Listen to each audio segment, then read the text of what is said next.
Hello students. ఇప్పుడు ఎవరెవరైతే fifth క్లాస్కి ఫోర్త్ క్లాస్ చదువుతూ ఫిఫ్త్ క్లాస్కి ఎంట్రన్స్ రాయాలనుకుంటున్నారో వారికి ఈ 5 టైప్స్ ఆఫ్ రెసిడెన్షియల్ స్కూల్లో మనకు every year common entrance test జరుగుతుంది అనమాట. ఎవ్రీ ఇయర్ కూడా కామన్ ఎంట్రన్స్ టెస్ట్ జరుగుతుంది. అందులో వచ్చిన మీకు మార్క్స్ ఆధారంగా మీకు సీట్స్ అలాట్ చేయడం జరుగుతుంది. టోటల్గా ఆంధ్రప్రదేశ్ వైడ్గా ఎన్ని రెసిడెన్షియల్ స్కూల్స్, ఫర్ ఎగ్జాంపుల్ చూసుకోండి, ఇక్కడ ఏపీ బిఆర్ అంబేద్కర్ గురుకులమ్స్ ఇది ఒక ఎడ్యుకేషనల్ ఇన్స్టిట్యూషన్, వెల్ఫేర్ ద్వారా నడిచేది. నెక్స్ట్ ఏపీ సోషల్ వెల్ఫేర్ ద్వారా ఇదొక ఇన్స్టిట్యూషన్. ఏపీ ట్రైబల్ వెల్ఫేర్ ద్వారా ఇదొక institution. AP residential schools APRS అదొక education institution. Next MJP AP backward classes welfare residential institution. ఇవన్నీ కూడా మనకు సోషల్ వెల్ఫేర్ ద్వారా గవర్నమెంట్ అండర్లో నడిచేవన్నమాట. ఎడ్యుకేషనల్ ఇన్స్టిట్యూషన్స్లో మనం ఫిఫ్త్ క్లాస్కి జాయిన్ అవ్వడం జరుగుతుంది. ఫిఫ్త్ క్లాస్ టు 10th, ఆ 10th తర్వాత నెక్స్ట్ ఇంటర్మీడియట్ కూడా అక్కడే పూర్తవుతుంది. ఎగ్జామ్కి ఏ సిలబస్ అయితే వస్తుందో ఆ సిలబస్ ఎలా ప్రిపేర్ అయితే మనం ఖచ్చితంగా సీట్స్ సాధించగలము, దాని గురించి ఎక్స్ప్లెయిన్ చేద్దాం.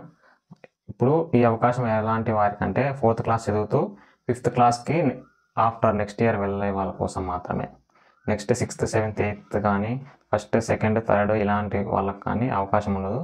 4th class to 5th class join అయ్యే వాళ్ళకి మాత్రమే ఈ ఛాన్స్ అనేది ఉంటుంది.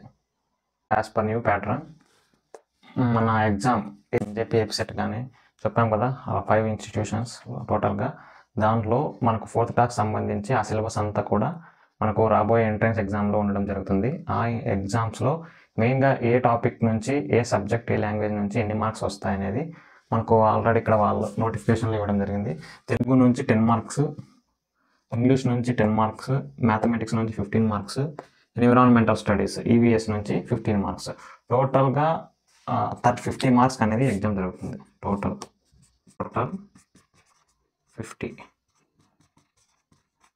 50 మార్క్స్. ఓకే, టోటల్గా 50 మార్క్స్ అనేది ఎగ్జామ్ ఉండబోతుంది అనమాట.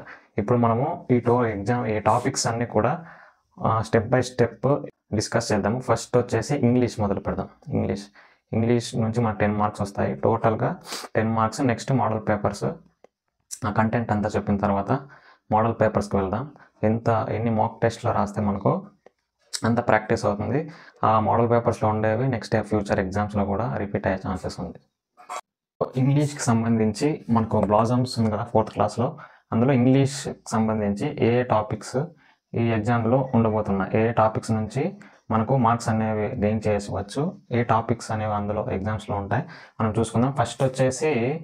ఫస్ట్ మనకు బ్లాజ్ synonyms, antonyms, plurals, alphabetical order, spelling test, missing letters, one word substitutions, next collocations, material nouns ఉంటుంది. Next proper nouns, common nouns ఉంటాయి, collective nouns, pronouns, adjectives, adverbs, prepositions, regular and irregular verbs, including వీటితో పాటు ఇంకా కొన్ని topics ఉన్నాయి. అవి కూడా form of the verb, 18th subject verb agreement, 19th topic parts of speech, 20th topic question words, 21st topic punctuation, 22nd topic simple future tense and 23rd వచ్చేసి contractions. ఈ 23 topics కూడా మనకు లాస్ట్ చెప్పాం కదా 5 educational institution conduct చేసే ఎగ్జామ్లో English నుండి ఈ 23 టాపిక్స్ అన్నీ కూడా వస్తాయి. ఈ 23 టాపిక్స్కి సంబంధించి మనకు 10 మార్క్స్ అయితే క్వశ్చన్స్ అడగడం జరుగుతుంది. Each one carries 1 mark. 1 క్వశ్చన్కి 1 మార్క్ ఉంటుంది. టోటల్గా 10 మార్క్స్ వస్తాయి ఈ 23 టాపిక్స్ నుంచి. ఈ 23 టాపిక్స్ కూడా మనము 4th క్లాస్లో ఇప్పుడు ప్రజెంట్ చదువుతున్నవే, దానికి సంబంధించి మాత్రమే 23 టాపిక్స్ ఉంటాయి.